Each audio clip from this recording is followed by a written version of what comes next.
As the ancient silver dragon landed, Dave rushed into the cave and pretended to be a prisoner.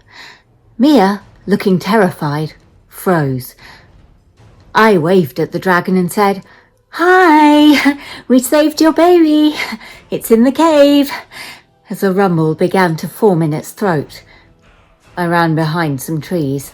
The dragon, fixated on the cave, let out a deafening roar. It caused us to collapse to our knees, paralyzed in pain. Dave, with a natural 1, found his vision going blurry and he felt himself becoming lighter as he had an almost out-of-body experience, seeing a strange golden glow spreading across the ground, beginning to turn blue as he saw a huge, dark woman with luscious flowing hair growing larger and larger, her fingertips releasing magic which took on the form of the gift. The figure of the woman began to glow red, her hair flaming as she reached out and, taking the gift in her hand, crushed it. I saw myself in a room, as if in a dream, a dark wooden office with no door or windows. There were 4 chairs and a table, 3 chairs occupied by someone tied up and unmoving. The remaining figure was being questioned, a slender man in a suit. It became apparent that the unmoving figures had been turned to stone, the smaller figure doing the questioning, threatening to do the same to the final seated person. That person turned, looking at me, their eyes boring into my soul before I came back to myself in a searing hot pain, covered in light burn marks.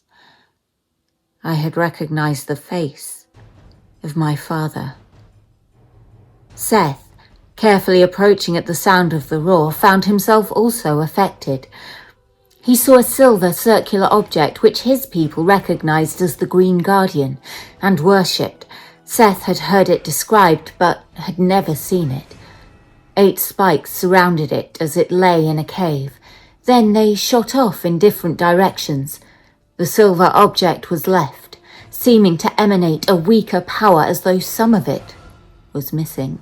Seth noticed one person grasping 3 of the spikes, smiling and saying, "Only 5 more," as he crushed them in his hand. A green glow enveloped the figure as Seth was pushed back into himself. Whilst we felt as though he had only been gone for a few seconds, it seemed to have been much longer in reality.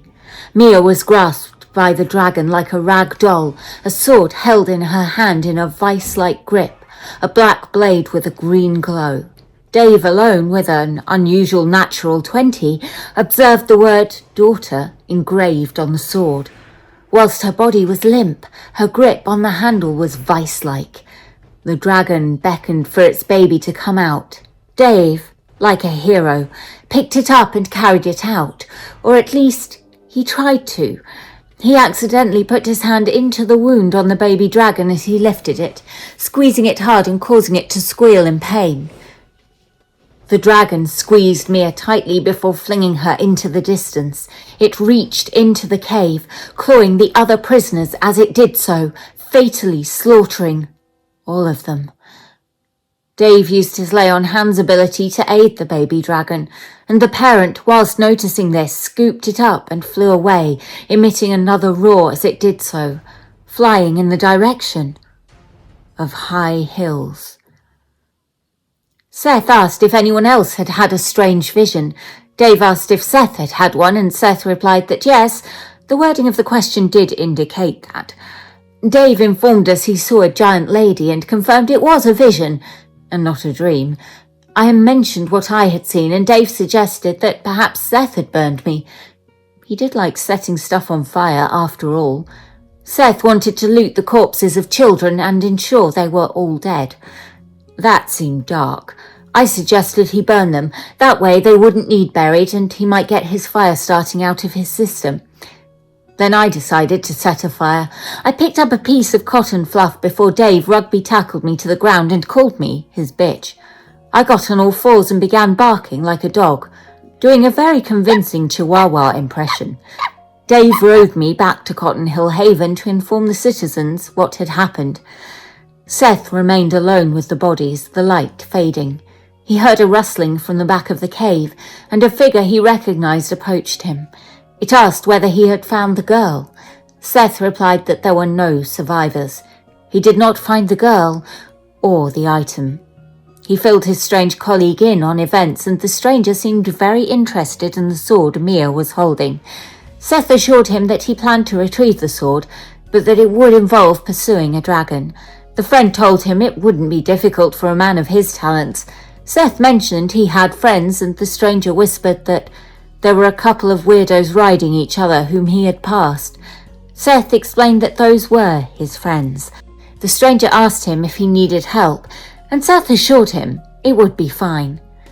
As Dave and I made our way slowly towards the village, Dave did notice a strange hooded figure staring at us in awe with armor he recognized. We came into the village and Professor Fluffernugget came out to greet us. I informed him with some difficulty what had happened. He didn't seem to quite grasp that Sir Fuzzington had not, in fact, slain the dragon, but had been slain by it. Dave was handed a box inside which was a small cotton child. Dave's child. Dave called him Sugarpuff and persuaded the professor to give him some things which would have been the reward for saving the cotton children, despite the fact that we had failed in that mission. There was some handmade medium armor and a few weapons from which Dave and I were allowed to choose. I picked up a fancy chain shirt and a slightly better mace. Thanks to Dave's clumsy attempt at persuasion, the offer of equipment for Seth was withdrawn. I'd love to tell you what he said, but I'm afraid I'd get banned. I tried to steal a bow, and whilst I was successful, it was just an ordinary bow. As I left the village, I spotted a wanted poster with Mia's face on it. It referred to her as Mia the Bewitcher, and she was wanted alive. I took it and went back to the village. I found a lone cotton person walking along and asked them about it. They told me they didn't want her, and then asked if I was her. I looked confused. Then he referred to me as the dog lady. I realised what he meant. I offered to do my impression again for a bow. I didn't perform very well. Dave came to aid me, and I performed even more poorly as a paladin in medium armour leapt onto my back, pretty much crushing me. The cotton folk loved it, bringing out a lovely new bow.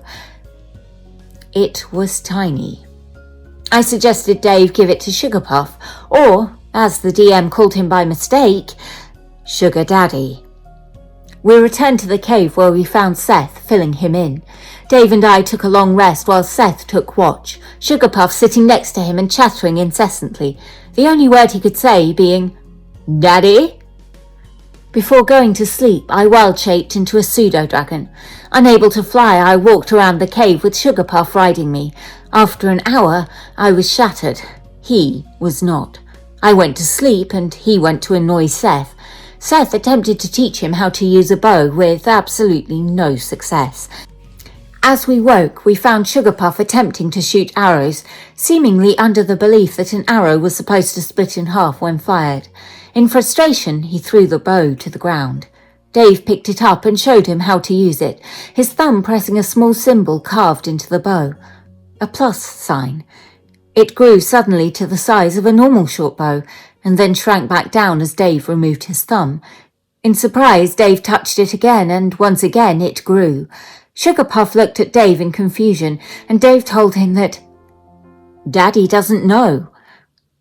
Dave offered it to Seth, but Seth declined since he could do more damage with his longbow. Dave decided to keep it, since it could be used by both him and his new companion. We decided to head northeast, the direction in which we knew Mia had been thrown. The compass indicated that the monkey was to the north, but we felt Mia was the priority. We walked for a few hours, coming to Lily Grove, a town Dave recognised, and in the distance we could see thick black smoke over Highport. There were some screams and footprints, those of animals and humans, in the direction of a hut which Sugarpuff seemed very interested in. "Daddy," We lost no time in heading towards Highport. It was half an hour away, and if we could hear and see the fire and screams, something very bad must be happening. As we neared the city, we could see gargantuan flames, and the heat blasted us. A figure in a green cloak, holding a staff and emitting energy from their hand, stood at the main entrance, civilians running past away from the fires. The figure, a man, did not seem familiar to any of us. We crept closer, Dave using his divine sense. All he could detect was peaceful vibes, no malice or ill intent. Dave confidently assured us the coast was clear, and he marched up to the figure. Seth and I exchanged looks. With the city on fire and people running screaming, we weren't sure that the coast was really clear. But anyway, the man turned and greeted us. He told us he had been tasked with helping the people to escape, which he was doing by stopping the flames from blocking the gate, allowing the citizens to pass through. But he'd be grateful for our help. Knowing that my father was in there, and possibly my mother too, I wanted to go. Some creatures had also gone in to take advantage of the situation.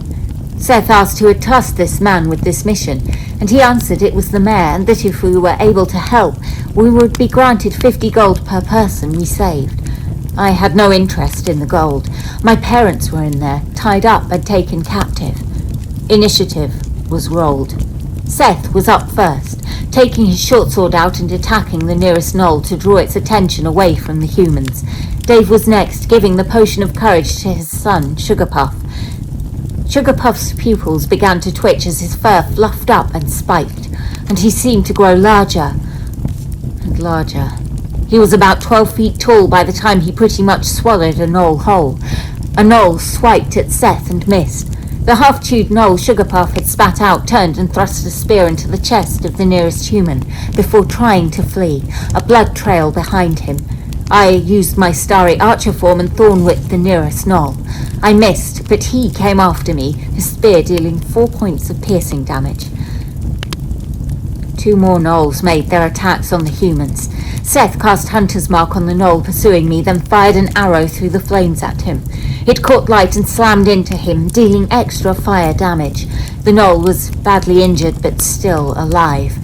Sugarpuff made like Godzilla, pursuing the gnoll he had chomped on, whilst Dave used his sword to slash at a gnoll, his thunderous smite adding a massive 1 point to his damage total, pushing it into the fire, devouring the nearest building. A gnoll slit the throat of another human, whilst the gnoll being pursued got a critical hit on Sugarpuff with his bow. I tried and missed again with my thorn whip on the nearest gnoll. I moved and fired a radiant arrow at a gnoll alongside a solitary human, hurting it but not taking it down.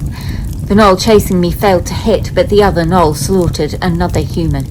Seth did a rinse and repeat with his bow, a natural 20 plus his colossal slayer ability, killing the gnoll without him even having to roll. He did anyway, for a total of 26 damage. Sugarpuff clambered up the building, peering over at a gnoll before doing an elbow drop onto it. It dropped its weapons and stared up in acceptance of its fate, as it was smushed into a pile of gloop. Dave fired his new shortbow at a gnoll, missing. The half-eaten gnoll climbed onto the nearest building, shooting and hitting me. I finally mashed the gnoll chasing me with my new +1 mace, but missed the one on the roof with a radiant arrow. The one gnoll left on the ground charged at Dave in a panic, missing. Seth moved his hunter's mark onto it and shot it with an arrow. Sugarpuff sitting down to take notes, still in his gigantic form. Seth informed him he had to twang correctly. Hello, fine. We could hear you all banging away. Do you want to blow my pipe while I'm twanging away? Oh, no, Rod. I was blowing a lot with Roger last night. It doesn't matter what size your twanger is. I've got a big red one. Well, have you got your twangers out? And remember, you can bounce your balls at the same time if you like. Or if you haven't got any balls, you can ask a friend. If you can... Dave told Sugarpuff to roll, which he did, steamrolling over Seth and into a building and not around Seth and over the knoll, as intended. Dave tried to save the situation with his shortbow, but once again missed. The knoll on the roof missed me, but I missed it with both my thorn whip and my radiant arrow. Seth suffered a crit from the knoll on the ground. Badly injured, he moved behind the fire to take a shot at the knoll through the flames. Seth killed it, shooting it in the eye, making it pop and sizzle. The final knoll on the rooftop fled. I took a shot, but missed. I clearly need new dice, the 30 sets I currently have evidently not being enough.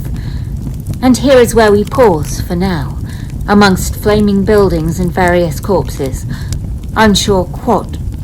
And here is where we pause for now, amongst flaming buildings and various corpses, unsure quite what lies ahead.